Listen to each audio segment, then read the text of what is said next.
United nation के द्वारा कि 9 अगस्त को हर वर्ष पूरे विश्व में इसके बारे में हम लोग प्रचार प्रसार जागरूकता होगा और इसे पूरे धूमधाम से मनाएंगे। और इस बार हम लोग का टारगेट है कि लगभग 1000 से 1500 बाइक्स पूरे रांची के सड़क पे उतरे और इसे वृहद रूप से कार्यक्रम का समापन करें।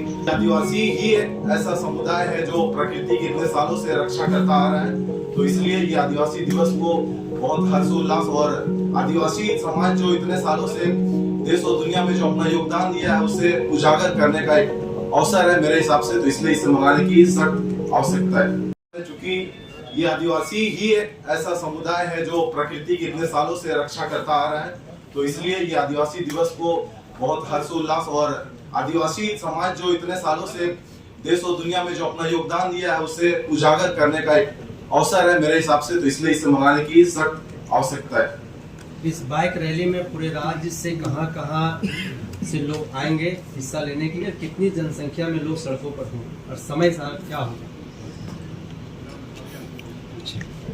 इस बाइक रैली में पिछले बार लगभग हम लोग 500 से 600 बाइक्स हम पूरे रांची से आए थे और इस बार भी रांची जिले और रांची से अगल बगल सटे हुए जो भी जिले हैं उनसे हम लोगों ने सभी को आमंत्रण दिया है और इस बार हम लोग का टारगेट है कि लगभग 1000 से 1500 बाइक्स पूरे रांची के सड़क पे उतरे और इसे वृहद रूप से कार्यक्रम का समापन करें। और दूसरा आपका इससे पहले जो आपका प्रश्न था कि हम विश्व आदिवासी दिवस मनाते क्यों, आप लोगों को पता होगा कि संयुक्त राष्ट्र के द्वारा 1994 में ILO कन्वेंशन 169 बोलते हैं जिसको साइन किया गया था, जिसमें आदिवासियों का जल जंगल जमीन भाषा संस्कृति रीति रिवाज को संरक्षण करने के लिए एक कन्वेंशन साइन किया गया था। तो उसी को लेकर के एक डेट भी तय किया गया था यूनाइटेड नेशन के द्वारा कि 9 अगस्त को हर वर्ष पूरे विश्व में इसके बारे में हम लोग प्रचार प्रसार जागरूकता होगा और इसे पूरे धूमधाम से मनाएंगे। तो ये एक मकसद था और इसके साथ भारत का संविधान में भी अनुच्छेद 253 में एक प्रावधान है कि पार्लियामेंट कोई भी इंटरनेशनल एग्रीमेंट कन्वेंशन या किसी भी तरह से एग्रीमेंट कन्वेंशन होता है उसको एक लेजिस्लेचर ला करके पूरे देश में लागू कर सकते हैं। लेकिन ये दुर्भाग्य की बात है इस देश का कि जो ये ILO कन्वेंशन 169 जो साइन किया गया जिसमें भारत के प्रतिनिधि भी हस्ताक्षर किए हैं, वो आज भी दुर्भाग्य की बात है कि हमारा देश में लागू नहीं है। तो ये सारे कानूनी प्रावधान होने के बाद भी ये लागू नहीं है, तो इसको हम प्रतिरोध के रूप में, हम एक शक्ति प्रदर्शन के रूप में हम यहाँ पर सड़क पे ये हम बताएंगे कि ये हमारा अधिकार है, हमारा अधिकार को छीना जा रहा है और हम इस अधिकार को छीनने नहीं देंगे, जब हम लड़ के अपना अधिकार लेंगे। इसलिए हम सड़क पे उतर करके कार्यक्रम तो बहुत सारा है, सरकार का भी कार्यक्रम है बहुत सारा, आप देखिएगा सेमिनार्स और वर्कशॉप भी है, लेकिन मेरा सड़क पे उतरने का मकसद यही है कि हम ये संदेश देना चाहते हैं कि हम अपना अधिकार अब छीन के लेंगे।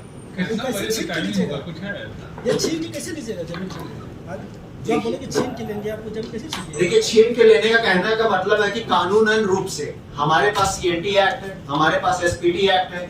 जब CNT एक्ट में ये प्रावधान है कि आदिवासी का जमीन गैर आदिवासी नहीं ले सकता है, तो झारखंड राज्य में खासकर आप रांची का ही उदाहरण ले लीजिए, पूरे रांची में आदिवासी का जमीन में यहाँ 70% से अधिक आदिवासी जमीन था, कैसे बाहरी लोग आके बस गए। ये हमारा ये कहने का मतलब है, ये सेक्शन 71A में ये प्रावधान है कि SAR कोर्ट के माध्यम से आप जो गैर आदिवासी लोग गैर कानूनी तरीके से इसका कब्जा किए हैं या इसे ट्रांसफर किए हैं, उसे पुनः आदिवासी को वापस करने का प्रावधान है। तो अगर कानूनन रूप से आप नहीं जाएंगे तो हम भी कानूनन हम सड़क पे उतर करके हम दखल दिहानी की मांग करेंगे और जितने भी आदिवासी संगठन है ऐसे विवादित जगह पे, ऐसे विवादित भूमि पे या ऐसे जो भी विवादित समस्या है आदिवासी समाज का, वहां पर जाकर हम संघर्ष करेंगे और लड़ेंगे और आदिवासी का हक और अधिकार के लिए। कोर्ट में 3500 जमीन से संबंधित केस पेंडिंग है, उसका अभी तक हल नहीं निकला है। पिछले बार लोकसभा चुनाव हुआ तो उसमें से इंडिया एलायंस गठबंधन से कांग्रेस को यहाँ से पूरा जिताया गया, तो उस पर क्या कहना आपका? देखिए, दुर्भाग्य की बात है राज्य की कि SAR कोर्ट होने के बावजूद भी आज हम लोग आदिवासी को जो न्याय मिलना चाहिए था, न्याय नहीं मिला। सिर्फ SAR कोर्ट की बात नहीं है, आप ST/SC एट्रोसिटी एक्ट की बात कीजिए ना। आज ST/SC एट्रोसिटी एक्ट में कितने केस, हजारों केस दर्ज हुआ, लेकिन कितने के ऊपर सजा हुई है? मुझे लगता है किसी के ऊपर आज तक सजा नहीं हुई। तो ये कानून को जो है, कानून की जहां तक हम बात करें जब तक प्रशासनिक रूप से, भले सरकार तो आज हम बोलते हैं कि अगुआ राज, अगुआ दिसुम, अगुआ राज, अगुआ सरकार की हम बात करते हैं, लेकिन जो प्रशासन में बैठे लोग हैं वही हमारे फेवर में नहीं है। और यहाँ पर आज दुर्भाग्य की बात है कि यहाँ के जो डेमोक्रेसी है वहाँ पर ब्यूरोक्रेसी हावी है। तो यही सब को सुधारने के लिए हम युवा की टीम आगे आए हैं और किस तरह से आने वाला भविष्य पे सामाजिक, आर्थिक, राजनीतिक और पूरी तरह से ब्यूरोक्रेसी और कोर्ट में किस तरह से पहुंचे, इस पर हम लोग आगे एक्शन प्लान कर रहे हैं। शशि पन्ना, दो सवाल है। सवाल ये है कि बीजेपी बहुत चिंतित है कि आदिवासियों की संख्या घट रही है। दिल्ली से लेकर रांची और पूरे देश में इस बात की गुहार लगाई जा रही है, मुख्यमंत्री सवाल किए जा रहे हैं, पत्र लिखे जा रहे हैं, साहित्य गठन की मांग की जा रही है। आप लोग चिंतित हैं कि आपकी संख्या घट रही है? देखिए, बिल्कुल ही चिंता की विषय है।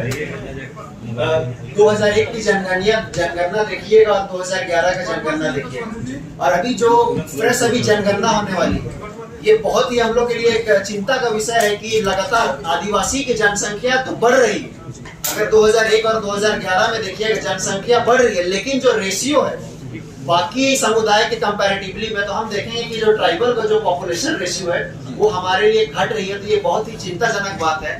और अभी 2026 में जनगणना होने की बात और परिसीमन होने की बात है, तो उसमें हमारे लिए बहुत ही चिंता का विषय है कि परिसीमन होगा तो ये सीट घटने की भी बात आती है। जो 2006 में आंदोलन हुआ था परिसीमन आयोग के खिलाफ, और पूरे राज्य में, पूरे देश में सभी जगह परिसीमन आयोग का रिपोर्ट लागू हुआ, लेकिन नॉर्थ ईस्ट और एक झारखंड इकलौता राज्य था जहां पर परिसीमन आयोग का रिपोर्ट लागू नहीं हुआ और आदिवासी का सीट जो था 28 का 28 रहा। तो ये चिंता का विषय है और इस पे हम लोग को बहुत ही विचार कर रहे हैं किस तरह इसको रोका जाए। बहुत सारे कानून है, जमीन अब बाहर से जो इनफिल्ट्रेशन हो रहा है उसको रोकने के लिए, लेकिन इसका सख्ती से पालन नहीं हो रहा है, तब हमें मजबूर होकर सड़क पर उतरना पड़ रहा है।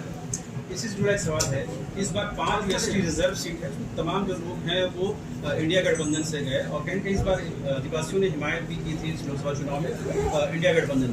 तो लग रहा है कि इस बार पार्लियामेंट में झारखंड की आवाज गूंज रही है, उठ रही है।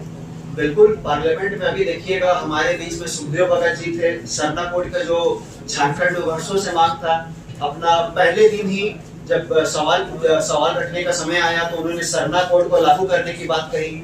जोबा मांझी ने भी सरना कोड के बारे में बात रखा और साथ में बोला कि झारखंड को एक विशेष राज्य का दर्जा दिया जाए। जैसे भारतीय संविधान अनुच्छेद 371 में आपका जो प्रावधान है अन्य राज्यों के लिए, 371 ए से लेकर के जे तक आप देखिएगा सभी राज्य के लिए एक विशेष प्रावधान है। उसी तरह हमको भी लगता है कि झारखंड के यहाँ के मूलवासी और आदिवासी के लिए विशेष प्रावधान मिलना चाहिए। यहाँ जल, जंगल, जमीन और खासकर रोजगार के लिए यहाँ पर विशेष प्रावधान मिलना चाहिए और विशेष राज्य का दर्जा मिलना चाहिए। और ये बातें अभी हमारे जो सांसद है बातें रखने शुरू किया और मुझे उम्मीद है कि आने वाले समय और मजबूती से रखेंगे। और किसी तरह के सवाल और ऐसे ही तमाम खबरों के लिए सब्सक्राइब करें हमारे चैनल जेके न्यूज नेटवर्क को और हाँ, बेल आइकन दबाना ना भूलें।